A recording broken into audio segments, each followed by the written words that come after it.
नमस्कार मित्रांनो, हिंदू धर्मात तुळशीला साक्षात लक्ष्मीचे रूप मानले जाते. ज्या घरात तुळशीचे रोप हिरवेगार असते तिथे सुख समृद्धी नांदते. पण तुम्हाला माहीत आहे का, आपल्या शास्त्रानुसार काही विशिष्ट परिस्थितींमध्ये किंवा काही महिलांनी तुळशीला पाणी घालणे टाळले पाहिजे. आजच्या या व्हिडिओमध्ये आपण अशा 3 महिलांबद्दल जाणून घेणार आहोत. पहिली आणि महत्त्वाची स्थिती म्हणजे मासिक पाळी. शास्त्रांनुसार मासिक पाळीच्या काळात महिलांनी तुळशीला स्पर्श करू नये किंवा पाणी घालू नये.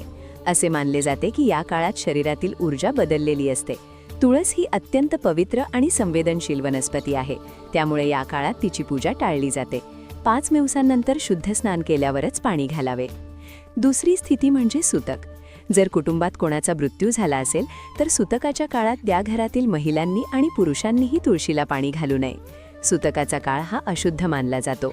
जोपर्यंत दशक्रिया किंवा शुद्धीकरण विधी होत नाहीत तोपर्यंत तुळशीची सेवा करणे निषिद्ध मानले जाते. अशा वेळी तुळस कोमेजण्याची भीती असते, म्हणून दूर राहणे योग्य. तिसरी परिस्थिती म्हणजे स्नान न केलेली स्त्री. बऱ्याचदा घाईघाईत आपण न अंघोळ करताच तुळशीला पाणी घालतो, पण शास्त्र सांगते की स्नान न करता तुळशीला स्पर्श करणे हा तिचा अपमान आहे. नेहमी स्वच्छ कपडे घालून आणि स्नान करूनच तुळशीची सेवा करावी. तसेच रविवारी आणि एकादशीला पाणी घालू नये असेही मानले जाते, कारण त्या दिवशी तुळस विष्णूसाठी व्रत करते. तर मित्रांनो, या होत्या त्या 3 स्थिती. तुळशीची भक्ती ही मनोभावे असावी, पण नियमांचे पालन केले तर त्याचे फळ अधिक मिळते. हा व्हिडिओ आवडला असेल तर लाईक करा आणि शेअर करा. तुम्ही रोज तुळशीला पाणी घालता का? कमेंटमध्ये नक्की सांगा.